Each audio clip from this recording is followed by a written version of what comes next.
అసలు పూర్వజన్మలు ఉంటాయా? తర్వాత మళ్ళీ పునర్జన్మ ఉంటుందా? జన్మల పరంపర కొనసాగుతూ ఉంటుందా? ఇది మనం ఈ వీడియోలో తెలుసుకుందాం. హ్రీంకారాసనగర్భిత నలసికాం సౌహ క్లీం కళాం బిభ్రతీం సౌవర్ణాంబరధారిణీం వరసుధాధౌతాం త్రినేత్రోజ్వలాం వందే పుస్తకపాశమంకుశధరాం స్రగ్భూషితాముజ్వలాం త్వాం గౌరీం త్రిపురాం పరాత్పరకళాం శ్రీచక్ర సంచారిణి. ఓం శ్రీ దుర్గామల్లీశ్వరాభ్యాం నమః.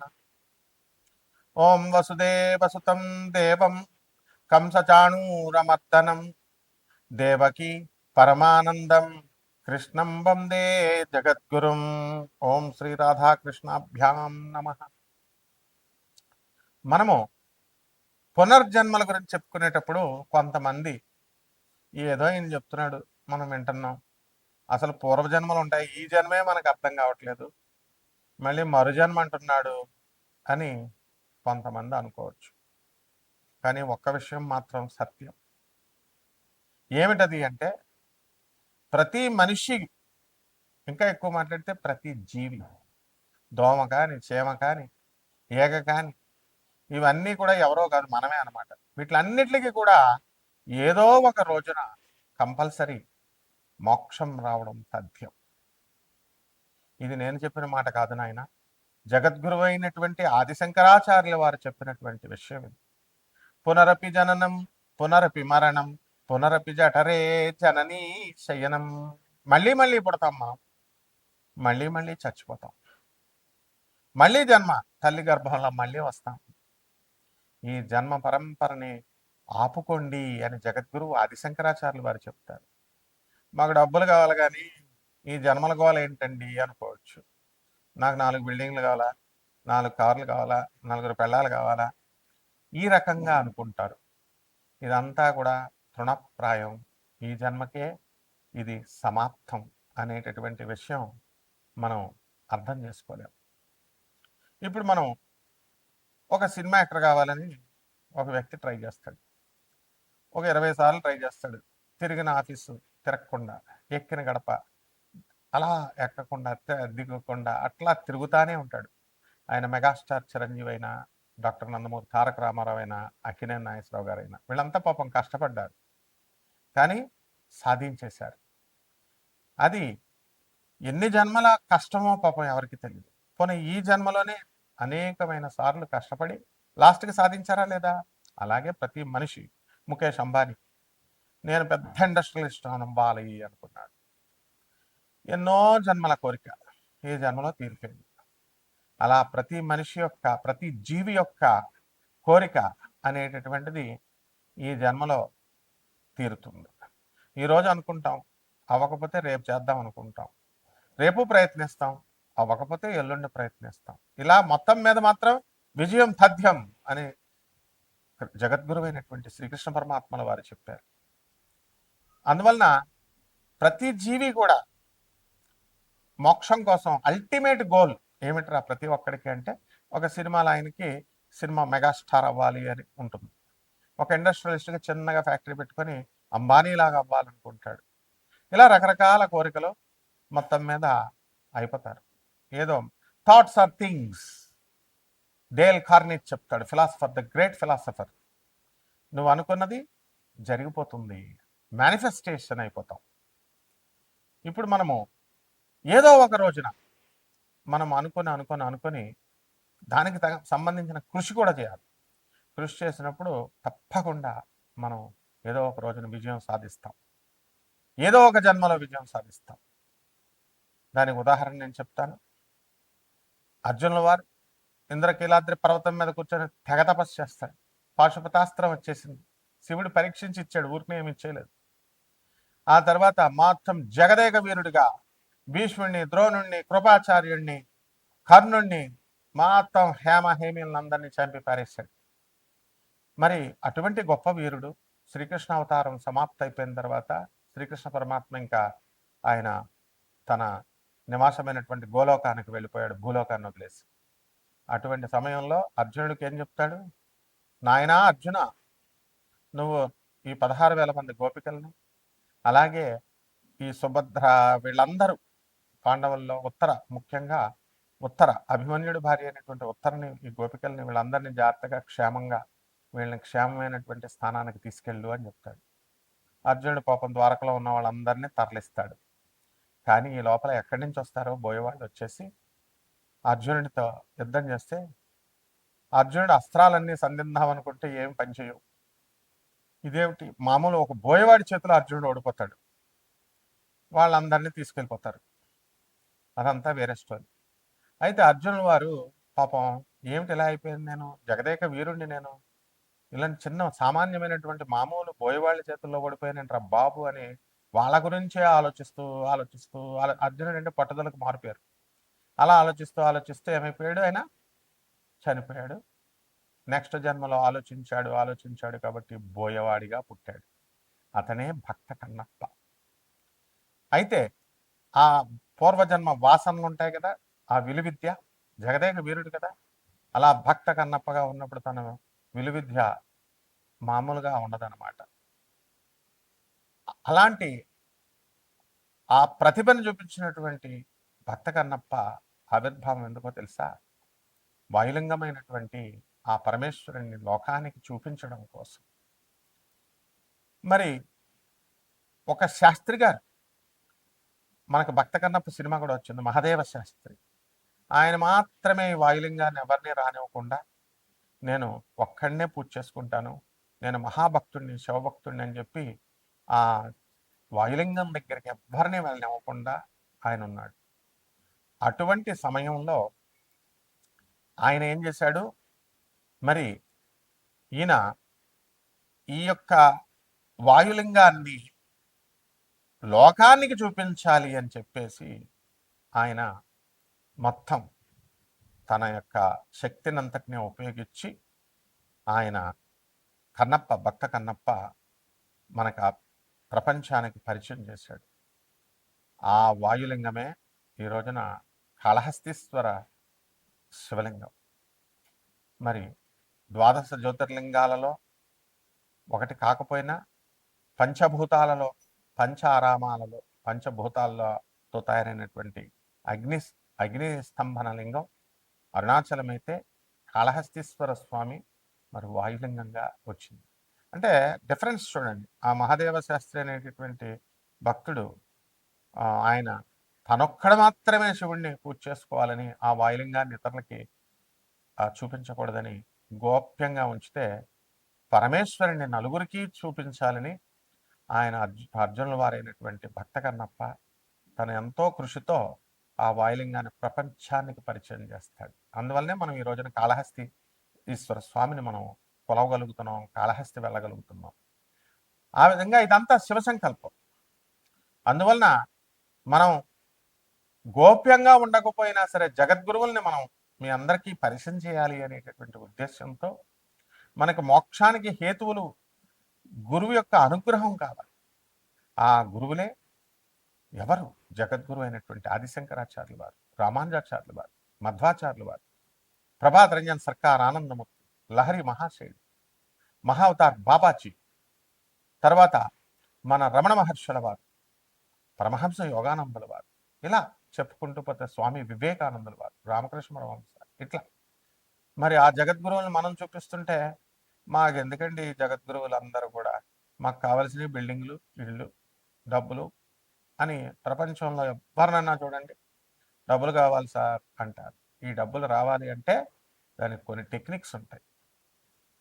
పరమేశ్వరుడు శివయ్యా అని ఒక్కసారి అడగవయ్యా, నేను నీకు ఇచ్చేస్తాను అని నాస్తికుడిగా పుట్టినటువంటి భక్త కన్నప్పని శివుడు ఎన్నిసార్లు చెప్పినా, నా మనసు సాటిస్ఫై అయినప్పుడు మాత్రమే, నాకు శివుడి యొక్క అనుభూతి పొందినప్పుడు మాత్రమే, నేను శివుడిని చూసినప్పుడు మాత్రమే, మాట్లాడినప్పుడు మాత్రమే, అట్లీస్ట్ అనుభవించాలి ఆయన యొక్క మహిమ, ఆయన యొక్క ప్రకటితం అవ్వాలి ఆయన. అప్పుడు మాత్రమే నేను అంగీకరిస్తాను, అప్పుడు మాత్రమే నేను శివయ్యా అని అంటాను అన్నప్పుడు ఆ యొక్క సందర్భాలన్నింటినీ కూడా శివుడు మరి భక్త కన్నప్పకి అప్పచెప్పాడు, చూపించాడు. అప్పుడు భక్త కన్నప్ప శివయ్య అనగానే మోక్షాన్ని ఇచ్చాడు. జగద్విఖ్యాతిని ఆయనకు ప్రసాదించాడు భక్త కన్నప్పగా. ఈ రోజున కూడా మనం ఆయన తలుచుకుంటున్నాం. ఆ విధంగా ప్రతి జీవి కూడా ఏదో ఒక విధంగా నమ్మినా నమ్మకపోయినా నాస్తికులు కూడా ఆ భగవంతుడి వైపు తన ప్రయాణాన్ని కొనసాగిస్తూనే ఉంటాం, జన్మలు ఎత్తుతూనే ఉంటాం మనం. ఆ జన్మ పరంపరలో మనకి సాఫల్యత అనేటటువంటిది ఏదో ఒక రోజున మనం సాధించేస్తాం. అది ఎప్పుడు అన్నది మనకు తెలియదు. కొన్ని కోట్ల జన్మలు అవ్వచ్చు, లక్షల జన్మలు అవ్వచ్చు, చీమగా పుట్టచ్చు, దోమగా పుట్టచ్చు. ఆ దోమలు కూడా మళ్ళీ ట్రాన్స్ఫర్మ్ అయ్యి మానవుడిగా మళ్ళీ ఎవల్యూషన్ పొంది లాస్ట్కి ఎలాగైతేనేమి ప్రతి జీవికి ఒక అర్హతనిచ్చాడు ఆయన, మోక్షం సంపాదించుకునేటటువంటి అర్హతని. మోక్షం ఖచ్చితంగా ప్రతి జీవికి వస్తుంది. ఇది సృష్టి నియమం. ఈ సృష్టి రహస్యాల్ని ఛేదించేదే సైన్స్. ఈ సృష్టి రహస్యాల్ని ఛేదించడం కోసం మనకి దోహదపడేదే సైన్స్. అంతేగాని భగవంతుడిని ఛాలెంజ్ చేసేది సైన్స్ కాదు. భగవంతుడి యొక్క సృష్టి ఏ విధంగా ఉంది, లా ఆఫ్ క్రియేషన్ ఏంటి, అసలు సృష్టి నియమాలు ఏంటి, మనం ఎలా నియమాలను పాటిస్తే మనకి మోక్షం వస్తుంది అనేటటువంటిది ఆయన మనకి చూపిస్తాడు. ఆయన సరైన సమయంలో మనం కరెక్ట్గా తెలియజేస్తాడు. కాబట్టి ప్రతి జీవి కూడా ఏదో ఒక రోజున మోక్షం పొందడం తథ్యం. కాబట్టి అర్జునుల వారి చరిత్రను మనం కాదనగలుగుతామా? ఇంద్రకీలాద్రి పర్వతం ప్రత్యక్ష సాక్షిగా ఉంది. ఆ పర్వతం మీద ఉన్నటువంటి బెజవాడ కనకదుర్గమ్మ దేవస్థానం గురువుల దగ్గర చదివినటువంటి వాడిని. ఆ కాళహస్తి, ఆ పంచారామాలు, ఇవన్నీ కూడా మేము ఈ ద్వాదశ జ్యోతిర్లింగాలకి చిన్ననాటి నుంచి కూడా మా గురువులతో పాటు వెళ్ళి అక్కడ పూజలో పునస్కారాలు స్వయంగా ఆ యొక్క మూల విరాట్టులకు మా గురువులు చేస్తుంటే పక్కన ఉన్నటువంటి వాడిని. అలాగే మేము కూడా మరి ఇప్పుడు మిగతా వేద పండితులతో వాళ్ళు ప్రభుత్వం మమ్మల్ని నియమించినప్పుడు వెళ్తూ ఉంటాం, చేస్తూ ఉంటాం. ఇదంతా మరి ఒక క్రమబద్ధంగా జరగాలి. కాబట్టి పరమాత్మ ఉన్నాడు, శివుడే కృష్ణుడు, కృష్ణుడే శివుడు. కాబట్టి ఇటువంటి విషయాల్లో పాండిత్యానికి ఇది లేదు. శక్తి కంటే ముందు భక్తి పుట్టింది. కాబట్టి మనందరం కూడా ఏదో ఒక రోజున మోక్షం పొందడం సాధ్యం. అయితే ఈ ద్వాదశ జ్యోతిర్లింగాల్లో ఎలాగైతే ఉన్నారో ఈ ద్వాదశ రాశులు మనకున్నాయి. ఈ యొక్క పునర్జన్మ సిద్ధాంతం ప్రకారం మనం పూర్వజన్మల్లో ఎవరం, మనం ఈ జన్మల్లో మనకు తెలుసు. అయితే నెక్స్ట్ జన్మల్లో ఏమిటి అనేటటువంటిది నిశితంగా పరిశీలిస్తే మనకి దైవ అనుగ్రహంతో, గురువు అనుగ్రహంతో తెలిసిపోతూ ఉంటుంది. అది మనం ఒక్కొక్కటి తెలుసుకుందాం. జీవితాన్ని కళాత్మకంగా బ్రతకాలి. ఆ కళాత్మకంగా బ్రతికేటటువంటి ఆ జీవితాన్ని, ఆ కళని మనం తెలుసుకోవాలి. అది అందరికీ సాధ్యం కాదు, కానీ కంపల్సరీ తెలుసుకొని తీరాలి. సాధ్యం కాకపోయినా ప్రతి మనిషిని మన జీవితాన్ని కళాత్మకంగా బ్రతికి మన యొక్క గోల్ అయినటువంటి మోక్షం, కామన్ గోల్ ప్రతి ఒక్క జీవికి మళ్ళీ వెళ్ళి దేవుడు కలవడం. అందువల్లనే ఇది దేహము దేవాలయం అన్నాం. కేవలం ఏదో గుళ్ళకెళ్ళడం, అక్కడ ఉన్నటువంటి విగ్రహాలకి పంచామృతాలు వేసేయడం, పూజలు చేసేయడం, ఇదే మోక్షం వచ్చేస్తుంది అనుకునేటటువంటి వాళ్ళందరికీ కూడా మనం ఈ యొక్క దేహము దేవాలయము, అందులో ఉన్నటువంటి జీవుడు సనాతనుడైనటువంటి పరబ్రహ్మ దేవుడు. కాబట్టి ఈ దేహాన్ని మనం శిథిలం చేసుకోకూడదు. ఆరోగ్యకరమైనటువంటి పౌష్టిక ఆహారాన్ని ఇవ్వాలి, శాకాహార భోజనాన్ని ఇవ్వాలి. అలాగే మందు గిందు సిగరెట్లు తాగితే లంగ్స్ గింగ్స్ పోతాయి, మన శరీరం అంతా కూడా శిథిలమైపోతుంటుంది. అందుకని వద్దన్నారు. అంతేగాని నీ ఇష్టం, ఎవరిష్టం వచ్చినట్టు వాళ్ళు తాగొచ్చు, ఎవరిష్టం వచ్చినట్టు వాళ్ళు తినొచ్చు. ఒక్కొక్క గురువుని ఒక్కొక్క స్టైల్లో పుట్టిస్తాడు. ఇప్పుడు మా గురువు గారు చాగంటి కోటేశ్వరరావు గారు ఉన్నారు, పురాణాలు చెప్పడం. ఆ పురాణాల్లో నాయనలారా అరుణాచలం వెళ్ళండి, లేకపోతే కాశీ వెళ్ళండి, ఆ శివుడి మహిమ, ఇలా ఆయన స్టైల్ అది. మరి ఒక్కొక్క గురువుని ఒక్కొక్క దీంతో ఎవరికి ఏ ఫ్రీక్వెన్సీతో మ్యాచ్ అవుతుందో ఆ ఫ్రీక్వెన్సీతో పరమేశ్వరుడు చెప్పిస్తూ ఉంటాడు.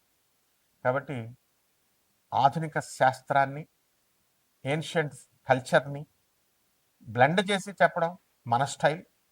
అందువలన పరమేశ్వరుడు చెప్పించినటువంటి ఈ యొక్క విషయాలు యథార్థమైనటువంటివి. వీటిని మీ అంతరాత్మనితో ఆలోచిస్తే మీకే అర్థమైపోతూ ఉంటుంది. అందువలన మీ యొక్క జ్ఞాననేత్రాన్ని మీరు కనుక తెరిస్తే మీకు ఎవరో బయట వాళ్ళు చెప్పక్కర్లా. మీ జన్మ ఏంటో మీకే తెలిసిపోతుంది. పూర్వజన్మ ఏంటో మీకు తెలిసిపోతుంది. వచ్చే జన్మ ఏంటో కూడా తెలిసిపోతుంది. ఈ ఒక్కొక్క రాశి మీద ఈ యొక్క కర్మ సిద్ధాంతం ఏ విధంగా పనిచేస్తుంది, పునర్జన్మ సిద్ధాంతం ఏం పనిచేస్తుంది, మీరెవరు, ఈ జన్మలో ఎవరు, రాబోయే జన్మలో ఎవరు, మనం ఈ వీడియోలో మనం తెలుసుకుందాం. మేషరాశి. ఈ మేషరాశి వారందరూ కూడా మనకి మేకను సింబల్గా ఇచ్చారు. అంటే కుజుడు దానికి అధిపతినిగా చేశారు. ఈ కుజుడు ఎవరండి? పరమేశ్వరుడు తపస్సు చేస్తుంటే ఆయన చెమట బిందువు కింద పడుతుంది. ఆ స్వేదం నుంచి పుట్టినటువంటి వాడే అంగారకుడు. ఆ అంగారక గ్రహము శివాంశతో పుట్టింది. అంటే ఇప్పుడు అర్థమైపోయిందా మీ అందరికీ కూడా? మేషరాశి వాళ్ళందరూ కూడా శివాంశ సంభూతులు మీరంతా. ఎవర్రా బాబు ఆ శివాంశ సంభూతులు అంటే మనకి పిప్పలాచార్యులు వారు ఉన్నారు, శుక్రాచార్యులు వారు శివాంశతో పుట్టారు, దూర్వాసుడు శివాంశతో పుట్టాడు, కృష్ణుడు కొడుకైనటువంటి సాంబుడు శివాంశతో పుట్టాడు. బోల్డ్ అని శివావతారాలు ఉన్నాయి. పరశురాముడి శిష్యుడు శ్రీమన్నారాయణమూర్తి అయినా సరే ఈ యొక్క శివుడి శిష్యుడు పరశురాముడు. బ్రహ్మ విష్ణు మహేశ్వర స్వరూపమైనటువంటి దత్తాత్రేయుల వారు కూడా శివాంశ సంభూతులు. ఆదిశంకరుల శివాంశ సంభూతులు. మరి మీరెవరు ఇందులో? మహోన్నతులైనటువంటి మీరు ఈ మేషరాశి వారు ప్రస్తుతం ఏలినాటి శని జరుగుతుంది. ప్రశ్నాచక్రం కూడా వేసుకోవాలి. ప్రశ్నాశాస్త్రాన్ని మీ యొక్క జాతక చక్రాన్ని, ఆ తర్వాత మళ్ళా మీ యొక్క విశ్లేషించుకోవాలి. మీ యొక్క హస్త సాముద్రికాన్ని, అలాగే మీ యొక్క కేతువుని ఎక్కడున్నాడు పొజిషన్, రాహు ఎక్కడున్నాడు, ఇలాంటి కొన్ని టెక్నికల్ ఫ్యాక్టర్స్ ఉంటాయి. వాటి వల్ల మనకి మేషరాశి వారంతా కూడా ఎవరు అంటే మీరంతా కూడా దూర్వాసులు. మేషరాశి వారిని చూడండి, కోపం ఎక్కువ, స్ఫోటక మచ్చలు వస్తాయి. తర్వాత వాళ్ళంతా కూడా కోపం బుస్మని వస్తుంది. మళ్ళీ తాము తీసుకున్నటువంటి నిర్ణయం మీద కట్టుబడి ఉంటారు. అటువంటి ఈ మేషరాశి వారంతా కూడా దూర్వాస మహర్షి యొక్క అంశాలు. ఇప్పుడు మీ జన్మలో విడివిడిగా మరి మేమందరం దూర్వాసులేనా అంటే దానికి ఒక టెక్నాలజీ ఉంటుంది, ఒక సబ్జెక్ట్ ఉంటుంది. ఆ సబ్జెక్ట్ పరంగా చెప్పాలి, వ్యక్తిగత జాతకాన్ని మీకు చూడాలి. కాబట్టి దీంట్లో మనకి ఆదాయ వ్యయాలు మనం కనుక తీసుకుంటే, ఇప్పుడు ఏలినాటి శని జరుగుతుంది. మీరంతా కూడా ఇప్పుడు తపోశక్తి సంపన్నులు అయిపోతారు. సాధన మీద మీరు ఎక్కువ దృష్టి పెడతారు. ఆదాయాలు బ్రహ్మాండంగా ఉంటాయి. వ్యయాలు కూడా, ఖర్చులు కూడా మీరు బంధుమిత్రులతో మీరు చక్కగా పార్టీలు, ఈ యొక్క ఫంక్షన్స్ ఇవన్నీ వెళ్తారు. ఇవన్నీ మామూలే, వైరాగ్యంలోకి వెళ్ళిపోక్కర్లేదు. ఆ విధంగా ఇప్పుడు ప్రస్తుతం ఉన్నటువంటి ఈ 2025 సంవత్సరం, మళ్ళీ 2026 సంవత్సరం మనకి శని మీనరాశి నుంచి మనకి మేషరాశికి వచ్చేంత వరకు కూడా మనకు జరుగుతున్నటువంటి పరిణామాల్లో ఈ రాశి వారు బ్రహ్మాండంగా ఉన్నారు. విదేశాలకు వెళతారు. ఆ తర్వాత మీకు వివాహాలు కానటువంటి వాళ్ళకి వివాహాలు అవుతాయి. బంధాల్లో ఇరికించేస్తాడు. సంతానాలు కలిగిస్తాడు, సంతానాలు లేనటువంటి వాళ్ళకి. అదేవిధంగా మీకు భక్త కన్నప్పకి ఏ విధంగా అయితే జ్ఞానోదయాన్ని కల్పించాడో, అంబరీషుడి మీదకు వెళ్ళినటువంటి ఈ దూర్వాస మహర్షికి ఎలా అయితే జ్ఞానోపదేశాన్ని చేశాడో పరమేశ్వరుడు, ఆ విధంగా ఈ ఏలినాటి శనిలో మీకు వరాలు ఇస్తాడు. అండ్ ఎవరైతే శాస్త్రాన్ని, తర్వాత నాకు అవసరం లేదండి దేవుడు అనుకునేటటువంటి వాళ్ళకందరికీ కూడా ఏలినాటి శని రూపంలో తోలు తీసేస్తాడు, అందులో డౌట్ లేదు. కాబట్టి యాక్సిడెంట్లు అవ్వడానికి అవకాశాలు ఉన్నాయి. పిల్లలు పంచమ కేతు మీకు ఆ పిల్లల రూపంలో మీకు అందరినీ కూడా, పిల్లలంతా కూడా మిమ్మల్ని వేధిస్తారు. కాబట్టి ఆ డాడీ ఆ డబ్బులు పెట్టరా, డాడీ నేను ఈ కోర్స్కి వెళ్ళాను, నేను స్కాలర్షిప్ వస్తుంది, నాకు ఫారెన్ వెళ్తాను, ఈ రకంగా ఇవన్నీ కూడా మనం విడివిడిగా మీ వ్యక్తిగత జాతకాన్ని చూసి మనం తెలుసుకుందాం. పరిహారాలు ఏం చేస్తారంటే శనీశ్వరుడికి జపం చేసుకోండి, శనికి సంబంధించినటువంటి స్తోత్రాలు చదువుకోండి, ఓం నమ శివాయ అనేటటువంటి మంత్రాన్ని జపించండి, బం బం బాబా అంటూ జపం చేయండి. శుభమస్తు.